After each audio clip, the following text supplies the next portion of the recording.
जय हो गंगे मैया।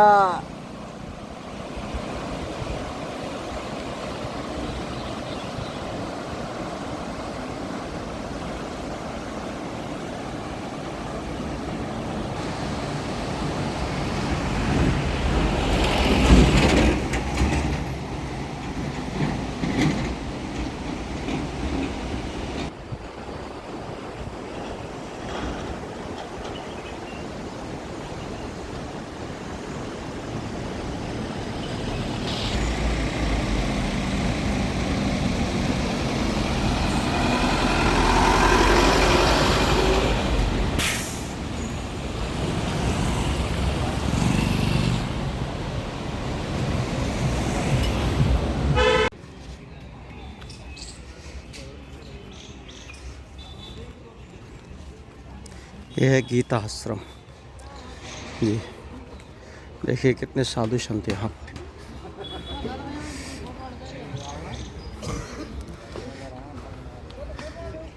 जय काशीपति, जय जय जय जय। ऐसी आ रही क्लीनिंग है ना, कैमरे बड़े। ये देखिए ना,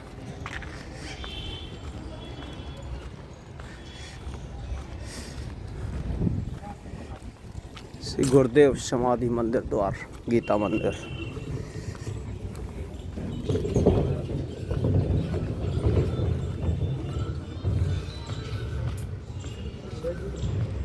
जादू कर दिया दूसरे है ना। ये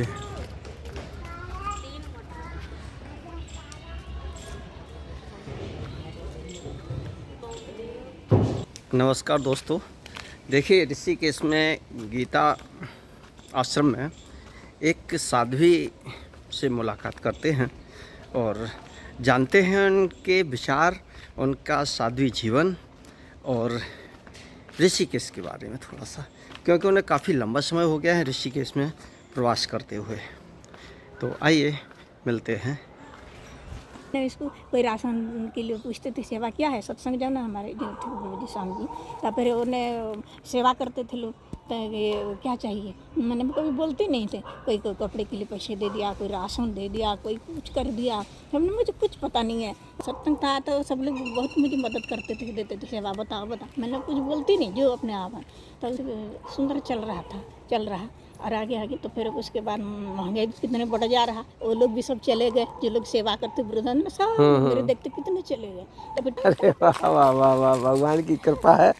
आते समय सब खाना पीना का सामान तो चाहिए ले गए थे, कपड़े सब लाए थे। अभी मेरे को खरीदा नहीं सब दुकान में, हाँ कपड़े सब में और उसने दक्षिणा पानी जो भी थोड़े पैसा सब ले आते। मेरा सुंदर चलता, मुझे कुछ परेशानी नहीं है। तो गुजरात में कितने समय तक रहे आप?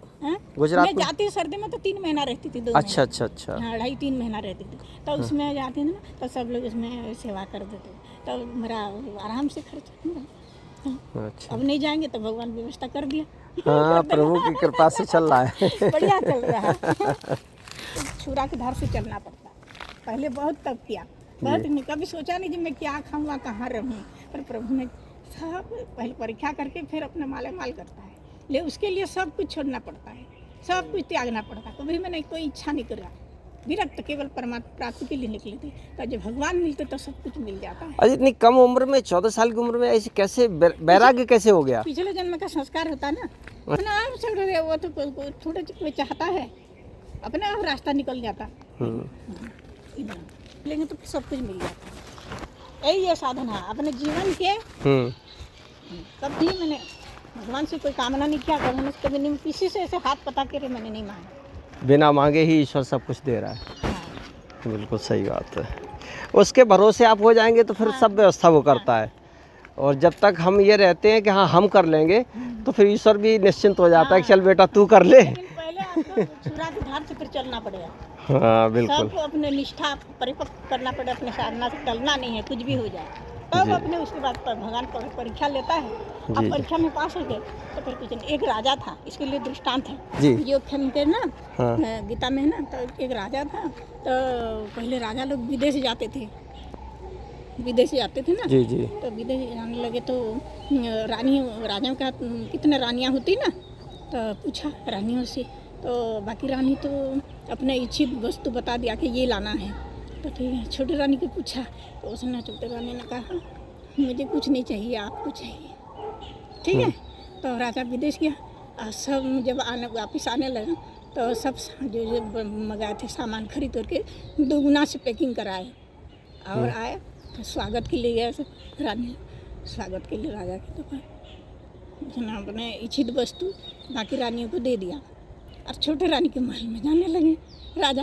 तो बोला कि सब ने बाकी लोग भी आग्रह करने लगे जब हमारे महल में चलो। तो बोल तुम्हारे जो इच्छित वस्तु मंगाए थे दे दिया अभी तुम मेरे को मांगा था हैं, मुझे कुछ नहीं चाहिए, आपको चाहिए। तो मैंने इसलिए सामान भी मिल गया, इसलिए मैं छोटी रानी घर के जा रही। तो गण जी उसको जो कुछ नहीं चाहिए था तो सामान भी मिल गया, राजा भी मिल गया। तो ऐसे है जिसको भगवान मिलते हैं तो सब कुछ मिल जाता है जी। नारायण भैया, नमो नारायण। अपना शुभ नाम? स्वामिनी ब्रह्म ज्योति। स्वामिनी ब्रह्म ज्योति। अच्छा, स्वामिनी ब्रह्म ज्योति। तो हम आपसे थोड़ा सा ये ऋषिकेश के बारे में जानना चाहेंगे, क्योंकि जैसा कि हमें पता लगा कि आपको काफ़ी लंबा समय हो गया यहाँ पर प्रवास करते हुए। तो आप कितने समय से यहाँ ऋषिकेश में हैं? यहाँ मेरे को 35 वर्ष हो गया। 35 वर्ष। अच्छा, 35 वर्ष से आप यही ऋषिकेश में ही प्रवास कर रहे हैं? हाँ, 5 साल हरिद्वार में थे, यहाँ 32 वर्ष हो गया। अच्छा, 32 वर्ष यहाँ आश्रम में रहने के 35 वर्ष में यहाँ हरिद्वार। अच्छा, तो जब आप यहाँ आए थे तो उस समय ऋषिकेश कैसा था, थोड़ा बताएंगे? उस समय बहुत शांति थी। अच्छा, बहुत शांति, कोई इसे वातावरण नहीं था इस प्रकार के पर्यटक हो गया ना अभी। हाँ। उसमें बहुत सुंदर वातावरण था। अच्छा। हाँ, सब एजेंट लोग आते थे, बड़ी शांति थी और सब सत्संग भजन करना, सत्संग करना, संतों का संग करना, दान पुण्य करना, गंगा स्नान करना, इस तरह होके सब रह के जाते थे। शांति थी, बहुत शांति थी। ये ऋषियों की भूमि है। हाँ। यहाँ पे अब केवल भजन के ही था। अब वातावरण बहुत बदल गया, अभी पर्यटक हो गया और सब धंधा बन गया। हाँ, अब तो ये देख रहे हैं चारों तरफ, ये लगता ही नहीं कि हम किसी पवित्र स्थान पर हैं। हाँ। या किसी ऐसी नगरी में है जो कभी ऋषियों की नगरी हुआ करती थी। हाँ, ये ऋषियों की तपोभूमि था जी। तो अब तो ऐसा कभी प्रतीत ही नहीं होता है उसको देखने से। शायद मुझे लगता है कि बॉम्बे भी बहुत पीछे चला गया है। हाँ, पीछे चला गया। हाँ, अगर बम्बई को भी से अगर तुलना की जाए तो लगता है कि बम्बई भी बहुत पीछे चला गया है, इतना ऋषिकेश आगे हो गया है। तो अब ऐसे वातावरण में आप लोगों का कैसे रहना होता है? आप तो साध्वी हैं, साधु हैं, ये कैसे अपना जीवन यापन कर रहे हैं यहाँ पर? यही है तपस्या जी। उस समय को भी हमने देखा जी, और इस समय को भी हमने देख रहे हैं, वर्तमान भी देख रहे हैं। हाँ। अब पहले भी हमने देखा। तो वर्तमान में आप अपने आप को कैसे सरवाइव कर पाते हैं? जो हमने ऐसे ज्ञान ऐसे ही है, ये अध्यात्म जीवन जीने के बाद इसको मतलब हाँ विक्षेप तो हो सकता है, विक्षेप तो हो सकता है, लेकिन प्रतिबंध हो सकता है, विक्षेप हो सकता है, परंतु अध्यात्म ऐसा है जो अपने जो जिस लेखे पे हम जीवन को लगाया है, तो इसीलिए उसमें हमको शांति है और कोई हो तो इसमें कोई अड़चन नहीं है, क्योंकि माया का कार्य है संपूर्ण जगत। तो ये माया के कार्य बदलते रहता, प्रकृति का नियम है, तो संसार प्रतिक्षण बदल रहा है, हमारा शरीर भी बदल रहा है, हम देख रहे हैं। तो इसीलिए अध्यात्म ऐसा है, ये जो व्यक्ति अध्यात्मिक जीवन जी लिया उसके लिए कुछ नहीं है, पर हो थोड़ा तो विक्षेप तो होता ही है। क्या आप साधु संतों ने कभी इस तरीके की मांग नहीं रखी प्रशासन से कि ऋषिकेश को उजड़ने से बचाया जाए? किया था, पर कहाँ तक कर सकेंगे।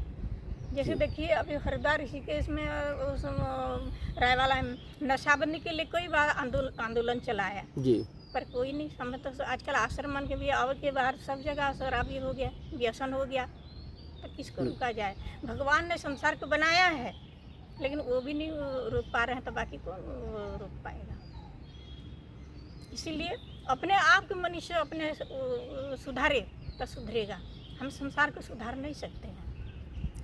नहीं, इसमें थोड़ा सा प्रशासन को पहल करनी चाहिए कि तीर्थ स्थान को तीर्थ स्थान रहने दें। प्रति विरोध करेंगे कि कलियुग का प्रभाव है और इस तरह से पर्यटक हो गया तो किसको क्या बोल सकेंगे? हाँ, तीर्थ स्थल को तीर्थ स्थल रहने दे, पर्यटन स्थल ना बनाए। नहीं भाई, वो बन गया तो हम पर विरोध करेंगे। इसीलिए अपने आप आत्मकल्याण करने के आते हैं संत महात्मा, इसीलिए किसी प्रपंच में नहीं करना, जो होने दो।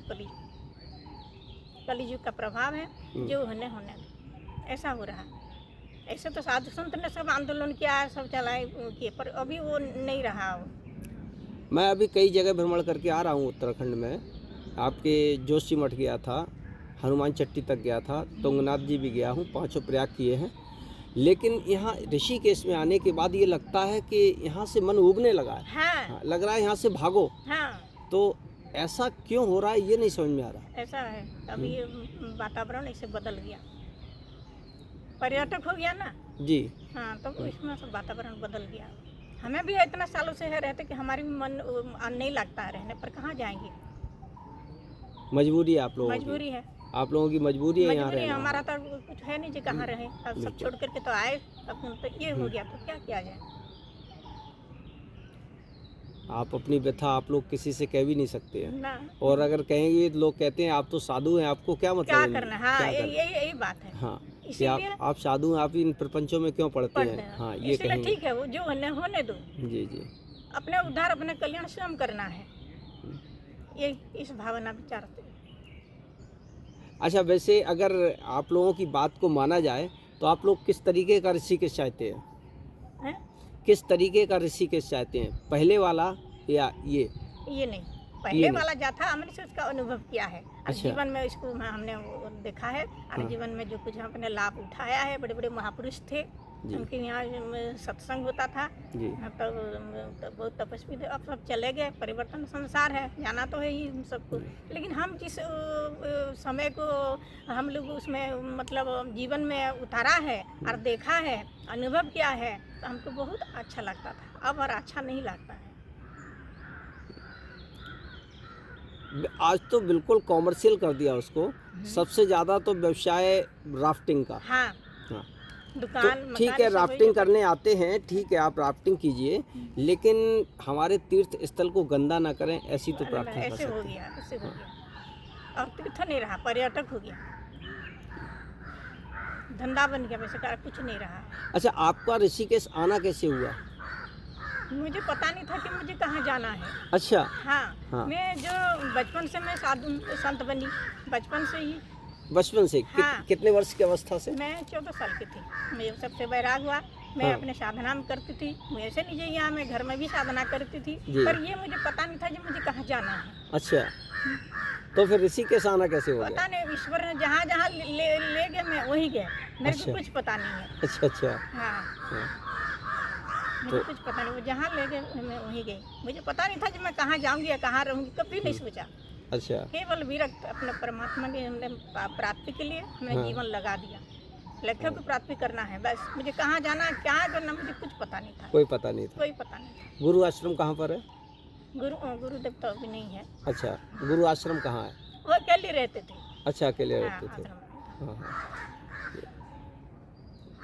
तो आपको काफ़ी, जब 14 वर्ष से आप साध्वी जीवन में हैं, 35 वर्ष आपको यहाँ रहते हुए हो गए, हाँ, तो काफ़ी लंबा समय हो गया। हाँ, बहुत। अच्छा, इस दौरान आपको कहीं और जाने की इच्छा नहीं हुई ऋषिकेश छोड़ करके? नहीं, और कहाँ, सब जगह प्रपंच जब ये जगह छोड़ करके हमको अभी परिवर्तन हो गया, लेकिन बहुत अच्छा था। हम जिस लक्ष्य के लिए निकले तो वो हमको प्राप्त हो गया।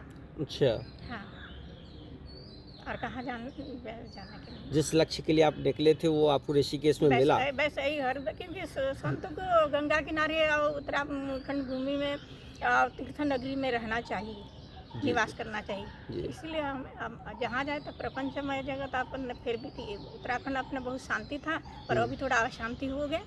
नहीं तो सबसे शांति उत्तराखंड था, अभी भी कहते लोग। हाँ, तब इसीलिए कहाँ जाना, जहाँ जहाँ प्रपंचमय जगत है, इसीलिए अपने आप में रहना ये ठीक है।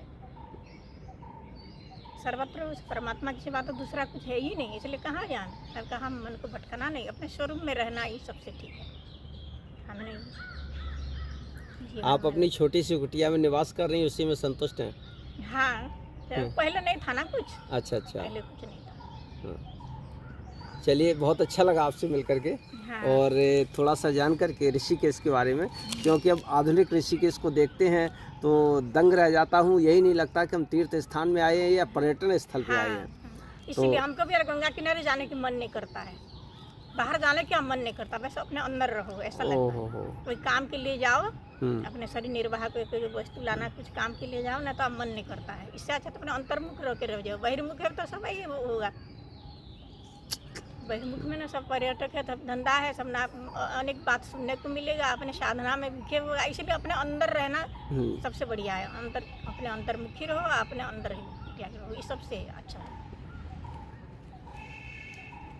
क्योंकि हम कहाँ देंगे अपने इसमें, नेत्र को तो देखने को मिलेगा, कान को सुनने को मिलेगा। जब ऐसे अपवित्र हो गया, वातावरण पवित्र नहीं रहा, तो फिर क्या करेंगे? जी जी बिल्कुल। तो कुटिया में रहकर ही साधना करना उचित है। हाँ। तो फिर गंगा स्नान कभी तो हाँ, कभी कभी जाते हैं। अच्छा। कभी स्नान करने की इच्छा हो तो। हाँ। मैं तो आज उनके दर्शन करके जाती हूँ। मतलब अगर ये कहा जाए तो अतिशयोक्ति नहीं होगी कि साधु सन्यासी अपनी कुटिया में कैद होकर रह गए हैं। हाँ, इस वजह के काम के लिए जाते हैं, बाकी तो रहना पड़ेगा, क्योंकि वो वातावरण ऐसा हो गया।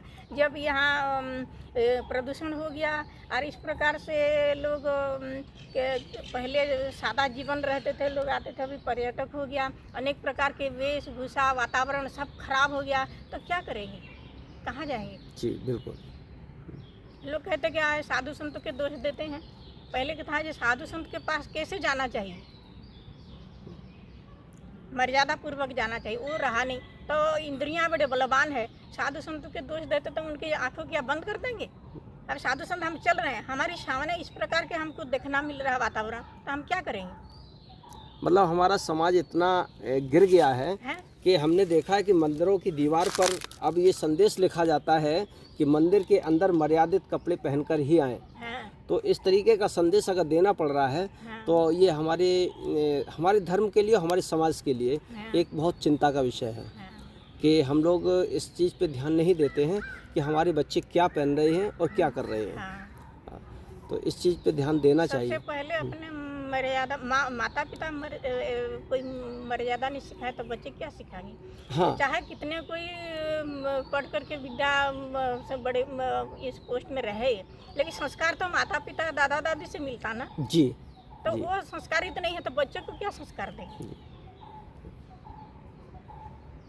जैसे आज ही हम नीलकंठ जी के दर्शन करने गए थे, तो वहाँ दीवार पे मोटी हेडिंग में लिखा हुआ था कि मंदिर के अंदर मर्यादित वस्त्र पहनकर ही आएं। हाँ। तो इससे लगता है कि कहीं ना कहीं हमारे साधु संत ये सब आहत हैं इन चीज़ों से। हाँ। लेकिन वो कुछ बोल नहीं पा रहे हैं। हाँ। या अगर बोलते भी हैं तो सुना नहीं जा रहा है। नहीं। तो इस पर थोड़ा सा हम लोगों को चिंतन करना चाहिए। हम जितने भी मतलब समाज में रहते हैं और गृहस्थ लोग हैं, तो इन लोगों को इस चीज़ का चिंतन करना चाहिए कि हमारे पहनावा, हमारा जो है, हमारी वेशभूषा क्या हो। मर्यादा नहीं रहा। जी, मर्यादित होनी चाहिए। तो मर्यादित नहीं रहा तो क्या करें? चलिए, आपसे बहुत अच्छा लगा मिलकर। जी, नमो नारायण।